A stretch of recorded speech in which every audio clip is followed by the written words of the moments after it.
आप कौन हैं और मेरे घर में क्यों रह रही हैं? साहब, बस मुझे 10 दिन की मोहलत दे दीजिए, उसके बाद मैं यहाँ से चली जाऊंगी। ये कहानी एक ऐसे करोड़पति की है जो अपनी दिवंगत पत्नी की याद में एकांत की तलाश में अपने पुश्तैनी हवेली में लौटता है और वहां उसे एक बेसहारा विधवा मिलती है जो बिना इजाजत के उस सूनी पड़ी हवेली में अपने 2 छोटे बच्चों के साथ रह रही थी। फिर करोड़पति ने जो किया वो इंसानियत की मिसाल बन गया। दोस्तों, इस दिल को छू लेने वाली कहानी की पूरी सच्चाई जानने के लिए वीडियो को अंत तक जरूर देखें। दोपहर की कड़ी धूप में यशवर्धन सिंघानिया की काली एसयूवी जब कच्चे रास्तों से गुजरती हुई शांति कुटीर के मुख्य द्वार की ओर मुड़ी तो उड़ती हुई धूल के गुबार ने पीछे के दृश्य को धुंधला कर दिया। इंजन की गड़गड़ाहट उस सुनसान गांव की खामोशी में एक अजीब सा शोर पैदा कर रही थी, ठीक वैसे ही जैसे यशवर्धन के मन में भावनाओं का तूफान चल रहा था।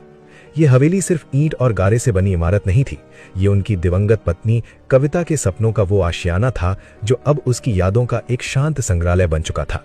5 साल पहले उन्होंने इसे कविता के लिए खरीदा था, जो शहर के शोरगुल से दूर यहाँ एक सादा जीवन जीना चाहती थी, लेकिन नियति को कुछ और ही मंजूर था।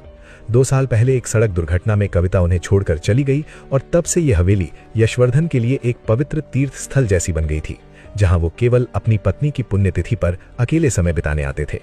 गाड़ी से उतरते ही यशवर्धन ने एक गहरी सांस ली। उम्मीद थी कि यहाँ की वीरान हवा उनके भारी मन को कुछ सुकून देगी, लेकिन जैसे ही उनकी नजर हवेली के मुख्य द्वार पर पड़ी, उनके कदम ठिठक गए। ये क्या है? उनके होठों से अविश्वास भरा एक सवाल बुदबुदाहट बनकर निकला। जिस लोहे के गेट को उन्होंने जंग लगा और बदरंग छोड़ा था, वो अब ताजे मोरपंखी नीले रंग से चमक रहा था, वही रंग जो कविता को बेहद पसंद था। यशवर्धन की भौहें तन गई। जहां जंगली झाड़ियां और खरपतवार होनी चाहिए थी, वहां अब करीने से कटी हुई हरी घास और गेंदे के खिले हुए फूल थे। हवेली की खिड़कियां जो धूल की मोटी परत से ढकी होनी चाहिए थीं, धूप में चमक रही थीं। एक अजीब सी सिहरन उनके शरीर में दौड़ गई। क्या कोई उनकी अनुमति के बिना उनकी यादों के इस मंदिर में प्रवेश कर चुका था? गुस्सा और जिज्ञासा के मिले जुले भाव के साथ यशवर्धन ने गेट को धक्का दिया। लोहे का भारी गेट बिना किसी चरमराहट के खुल गया, जैसे किसी ने हाल ही में उसके कब्जों में तेल डाला हो। भीतर कदम रखते ही उन्हें बच्चों की खिलखिलाहट सुनाई दी। ये आवाज इतनी जीवंत थी कि यशवर्धन को लगा शायद वो कोई सपना देख रहे हैं। वो तेज कदमों से बरामदे की सीढ़ियां चढ़े और खुले हुए मुख्य दरवाजे पर आकर रुक गए।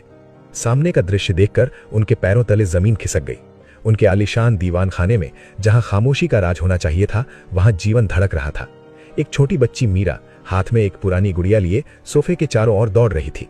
फर्श पर बिछे कालीन पर एक नन्हा बच्चा आरव घुटनों के बल चल रहा था और वहां सोफे के पास खड़ी एक युवा महिला पूजा धुले हुए कपड़ों की तह लगा रही थी।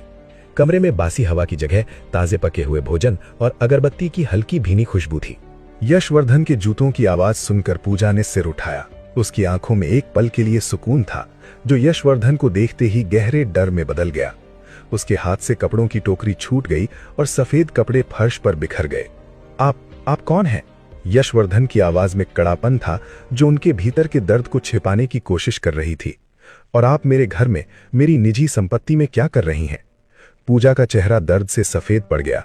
वो कांपते हाथों को जोड़ते हुए हड़बड़ी में आगे बढ़ी। माफ कर दीजिए साहब, मैं सब समझाती हूं। यशवर्धन का गुस्सा अब उफान कर था। वो यहां शांति की तलाश में आए थे, अपनी पत्नी की यादों में डूबने, लेकिन यहां तो किसी अजनबी ने उनकी दुनिया पर कब्जा कर लिया था। क्या समझाएंगी आप? ये सीधा सीधा अवैध प्रवेश है, ट्रेसपासिंग। मुझे अभी पुलिस को बुलाना होगा। पुलिस का नाम सुनते ही मीरा दौड़कर अपनी मां के पल्लू के पीछे छिप गई और नन्हा आरव जोर जोर से रोने लगा। पूजा की आंखों से आंसू छलक पड़े। वो घुटनों के बल बैठ गई, जैसे जीवन ने उसे पहले ही बहुत बार गिराया हो। नहीं साहब, प्लीज पुलिस को मत बुलाइए, पूजा गिड़गिड़ाई। उसकी आवाज में एक मां की बेबसी थी। मेरे पति गुजर गए, काम छूट गया, मकान मालिक ने हमें बारिश में घर से बाहर निकाल दिया। हमारे पास जाने के लिए कोई जगह नहीं थी। ये हवेली सालों से बंद थी। मैंने सोचा बस कुछ दिन, जब तक मुझे कोई और छत नहीं मिल जाती। उसकी बातें यशवर्धन के कानों में गूंज रही थी, लेकिन उनका दिल अभी भी सख्त था। तभी अपनी मां के पीछे छिपी नन्ही मीरा ने धीरे से पूछा, मां, क्या हम फिर से उस पुल के नीचे सोने वाले हैं? फिर से? इस एक शब्द ने यशवर्धन के दिल पर हथौड़े की तरह चोट की। अचानक उनकी आंखों के सामने कविता का चेहरा आ गया। कविता, जो हमेशा कहती थी कि घर दीवारों से नहीं, उसमें रहने वाले लोगों से बनता है, और जो किसी भी बेसहारा को खाली हाथ नहीं जाने देती थी। यशवर्धन ने अपनी मुट्ठियां भींची और आंखों को एक पल के लिए बंद किया। जब उन्होंने आंखें खोली तो उनका गुस्सा कुछ हद तक पिघल चुका था, लेकिन उनका दर्द अभी भी वहीं था। तुम्हें पता है कि यह अपराध है पूजा? यशवर्धन ने अपनी आवाज को संयत करते हुए कहा। जानती हूं साहब, लेकिन मेरे बच्चों की भूख और सर्दी ने मुझे अपराधी बना दिया। मुझे बस 10 दिन दे दीजिए। मैं वादा करती हूं, हम बिल्कुल चुपचाप रहेंगे। आपको पता भी नहीं चलेगा कि हम यहाँ हैं। यशवर्धन ने एक नजर उस नीले गेट की ओर देखा, फिर साफ सुथरे कमरे और अंत में उस बेबस मां की ओर। इस घर में पहली बार उदासी की जगह जीवन की गर्माहट महसूस हो रही थी। उन्होंने एक गहरी और भारी सांस छोड़ी। ठीक है, यशवर्धन ने कड़े शब्दों में फैसला सुनाया। 10 दिन, सिर्फ 10 दिन तुम यहां रह सकती हो, लेकिन मेरी एक शर्त है। तुम और तुम्हारे बच्चे मेरी नजरों से दूर रहोगे। मैं यहां अपनी पत्नी की याद में आया हूं, मुझे कोई शोर नहीं चाहिए। तुम लोग पीछे के सर्वेंट क्वार्टर में रहोगे। पूजा ने राहत की सांस ली और अपने बच्चों को छाती से लगा लिया। भगवान आपका भला करे साहब, हम आपको बिल्कुल परेशान नहीं करेंगे। ये एक अजीब समझौता था। एक करोड़पति जो अपनी पत्नी की यादों में अकेला रहना चाहता था, और एक बेघर परिवार जिसे बस सिर छिपाने के लिए छत चाहिए थी। यशवर्धन को पता नहीं था कि यह निर्णय उनके जीवन को कैसे बदलने वाला था, लेकिन उस पल के लिए शांति कुटीर की दीवारों ने राहत की सांस ली। यशवर्धन सिंघानिया और पूजा के बीच ये अजीबोगरीब समझौते होने के ठीक बाद हवेली का दरवाजा जोरदार आवाज के साथ खुला। ये अप्रत्याशित शूर इतना तेज था कि यशवर्धन और पूजा दोनों चौंक उठे और उनके बीच का क्षण भर का सुकून टूट गया। दरवाजे पर शांति कुटीर का वर्षों पुराना स्वघोषित चौकीदार रघबीर खड़ा था, जिसका चेहरा क्रोध और विस्मय से लाल हो रहा था। उसके पीछे गांव का एक युवा लड़का भी संदेह भरी नजरों से अंदर झांक रहा था। साहब, रघबीर ने बैठक में कदम रखते ही चिल्लाकर कहा। उसकी आवाज में एक अजीब सा अपमान और अपने अधिकार के छिन जाने का मिश्रण था। उसने सालों से इस हवेली का मालिक होने का भ्रम पाले रखा था, और अब एक अनाधिकार प्रवेश करने वाली औरत को मालिक के सामने खड़ा देखकर उसका अहंकार भड़क उठा था। ये सब क्या है? ये औरत और इसके बच्चे? मैंने इसे बाहर रहने के लिए कहा था। मैंने इसे चेतावनी दी थी कि यह हवेली मालिक की है। इसने मेरी चाबियां चुराकर या ताला तोड़कर। पूजा, जिसने अपने बेटे आरव को अपनी छाती से कसकर पकड़ा हुआ था और मीरा को अपनी पुरानी साड़ी के पल्लू में छुपाया था, उसकी निगाहें भयभीत होकर यशवर्धन की ओर गईं। उसकी आंखें चुपचाप यशवर्धन से मदद की भीख मांग रही थी। रघबीर बिना रुके अपनी बात जोर जोर से कहता रहा। ये लोग चोर हैं साहब। मैंने सुना है ये विधवा है और शहर में बेघर थी। आप इसे यहीं से पुलिस के हवाले कीजिए, ये संपत्ति पर कब्जा कर लेंगे। रघबीर की जोरदार आवाज सुनकर यशवर्धन को अपने सिर में एक दबाव महसूस हुआ। ये वही तनाव था जिससे बचने के लिए वो शहर की भाग दौड़ छोड़कर यहाँ कविता की यादों में एकांत खोजने आए थे। उन्होंने खुद को शांत किया, अपनी पत्नी कविता का हमेशा हंसता हुआ चेहरा याद किया और अपनी आवाज को बर्फ की तरह ठंडा और नियंत्रित रखा। रघबीर, यशवर्धन ने शांत पर आधिकारिक स्वर में कहा। उन्होंने जानबूझकर हर शब्द को धीमा किया ताकि रघबीर को उनका अधिकार स्पष्ट रूप से समझ आ जाए। ये मेरा घर है और मैं यहाँ हूँ। मुझे पुलिस को बुलाने की जरूरत नहीं है। तुम ये समझ लो कि पूजा और उसके बच्चे 10 दिनों के लिए मेरे मेहमान हैं। मेहमान? साहब, कैसी बात कर रहे हैं आप? ये मेरा निर्णय है। यशवर्धन ने रघबीर की बात बीच में ही काट दी। तुम्हारी जिम्मेदारी हवेली के बाहर है। तुम्हें यहाँ साफ सफाई करनी थी, जो तुम नहीं कर पाए। आज से सिर्फ तुम बाहर के दरवाजे पर रहोगे। इस घर के अंदर क्या हो रहा है, इससे तुम्हारा कोई लेना देना नहीं होगा। अब तुम जा सकते हो। रघबीर, जो खुद को हवेली का मालिक समझता था, बहुत अपमानित महसूस कर रहा था। उसने जाते जाते पूजा को ऐसे घूरा जैसे वो कोई भयानक महामारी हो। ठीक है साहब, उसने बुदबुदाते हुए कहा, लेकिन मैं आपको बता दूं, इसका चरित्र ठीक नहीं है। गांव में सब बाहर जाओ। यशवर्धन की आवाज में अचानक एक ऐसी कड़क आ गई जिसने रघबीर को तुरंत चुप करा दिया और वहां से जाने पर मजबूर कर दिया। रघबीर के जाने के बाद हवेली में एकदम से चुप्पी छा गई। आरव अब भी सुबक रहा था। साहब, पूजा दबे स्वर में बोली, आपने मेरी जान बचाई। मैं आपकी एहसानमंद रहूंगी। यशवर्धन ने अपनी आंखें बंद कर ली। तनाव कम करने के लिए एक पल का आराम लिया। मैंने किसी की जान नहीं बचाई पूजा। उन्होंने आंखें खोलकर पूजा के पास बिखरे कपड़ों की ओर देखा। मैंने खुद को और इस घर को तनाव से बचाया। और सुनो, उन्होंने जोर देकर कहा, मैं यहां कविता की यादों में रहने आया हूं। मुझे पूर्ण शांति चाहिए। मुझे कोई शोर, कोई परेशानी नहीं चाहिए। पूजा ने तुरंत अपने आंसू पोंछे और दृढ़ता दिखाई। आपकी शांति भंग नहीं होगी साहब, मैं आपको वादा करती हूं। यशवर्धन ने कठोरता से नियम बताए। तुम और बच्चे केवल पीछे के पुराने नौकरों के क्वार्टर में रहोगे। तुम अपनी जरूरत की चीजें रसोई से तभी लोगी जब मैं अपने कमरे में हूंगा। खाना पीछे के दालान में बनेगा और खाया जाएगा। तुम और बच्चे मेरी आंखों के सामने नहीं आओगे। उन्होंने पूजा के हाथ में एक छोटे टूटे हुए मिट्टी के खिलौने को देखा, जो ठीक वैसा ही था जैसा कविता ने कभी खरीदा था। उन्हें लगा कि इस टूटे हुए खिलौने में उनकी पत्नी की भोली मुस्कान छिपी है। कल से, उन्होंने कठोरता वापस लाते हुए चेतावनी दी, तुम अपनी सीमाएं जानोगी। अगर जरा भी नियम टूटा तो मैं बिना सोचे समझे पुलिस को बुलाऊंगा।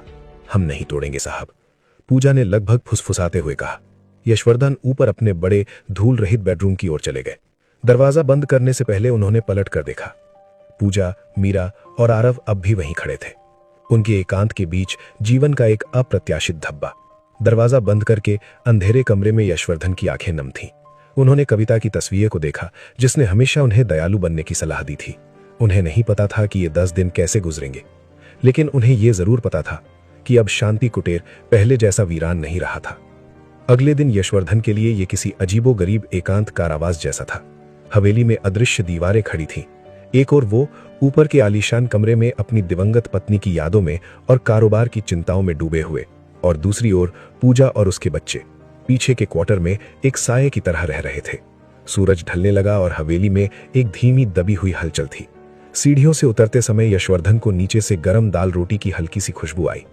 ये खुशबू कविता के हाथ के बने खाने की याद दिला रही थी, जिससे उनका पेट मरोड़ खा गया। रात करीब 8 बजे उन्हें बहुत हल्की लोरी की आवाज सुनाई दी। पूजा आरव को सुलाने की कोशिश कर रही होगी। लोरी सादी थी, लेकिन उसमें मां की ममता और बेबसी का दर्द खुला हुआ था। यशवर्धन ने अपनी खिड़की खोली और नीचे के आंगन में पूजा को देखा। वो एक कोने में बैठी थी, जहां उसने बच्चों के लिए एक छोटी सी चारपाई लगाई थी। यशवर्धन ने अचानक महसूस किया कि उनके एकांत और उदासी की तुलना में पूजा का संघर्ष बहुत वास्तविक था। वो सिर्फ अपनी पत्नी की मौत पर दुख मना रहे थे, जबकि पूजा को अपनी मौत की लड़ाई खुद लड़नी पड़ रही थी। रात करीब 10 बजे यशवर्धन को प्यास लगी। वो धीरे से सीढ़ियां उतरे, इस डर से कि कहीं पूजा या बच्चे जाग न जाए। रसोई साफ थी और मिट्टी के चूल्हे से धीमी आंच की महक आ रही थी। पानी पीकर वो वापस मुड़ने ही वाले थे कि अचानक उन्होंने पूजा को रसोई के दरवाजे पर खड़ा पाया। वो भी पानी लेने आई होगी। दोनों एक दूसरे के सामने रुक गए। उनके बीच मौन की एक अजीब असहजता थी। साहब, पूजा ने फुसफुसाते हुए कहा, तुम यहां क्या कर रही हो? यशवर्धन ने कठोरता दिखाने की कोशिश की। माफ करना साहब, मैं पानी लेने आई थी। आरव जाग गया था और उसने अपनी बात पूरी नहीं की, डर से कि यशवर्धन नाराज हो जाएंगे। यशवर्धन ने देखा कि उसके हाथ में एक पुराना फटा हुआ कपड़ा है। वो क्या है? उन्होंने पूछा। पूजा हिचकिचाई और दर्द और शर्म से भरी आवाज में धीरे से जवाब दिया, मीरा को रात में पेशाब लग गई थी। मेरे पास ज्यादा कपड़े या डायपर नहीं है, मैं इसे धोकर सुखा रही थी। यशवर्धन को क्षण भर के लिए अपने करोड़ों के बैंक अकाउंट और अपनी विलासिता भरी जिंदगी पर गुस्सा आया। उन्होंने अचानक सवाल किया, तुम ठीक हो? पूजा ने हैरान होकर ऊपर देखा। मुझे कोई परेशानी नहीं है साहब। नहीं, यशवर्धन ने कहा, तुम इस तरह से बच्चों को नहीं पाल सकती, तुम्हें नौकरी की जरूरत है। अगले दिन सुबह जब सूरज की किरणें शांति कुटीर के बरामदे पर पड़ रही थीं, यशवर्धन नीचे आए। उन्होंने देखा कि मुख्य बैठक साफ थी और पूजा मीरा को समझा रही थी कि वो जोर से आवाज ना करे। पूजा ने जब यशवर्धन को देखा तो वो हड़बड़ी में किनारे हट गई, जैसे किसी अदृश्य दीवार से चिपकी हो। यशवर्धन सीधे उसके सामने खड़े हो गए। कल रात की बात पर मैंने सोचा, उन्होंने कहा। उनकी आवाज पिछली रात की तुलना में थोड़ी कम कठोर थी। 10 दिन में तुम दूसरी छत नहीं ढूंढ पाओगे, तुम्हें नौकरी की जरूरत है।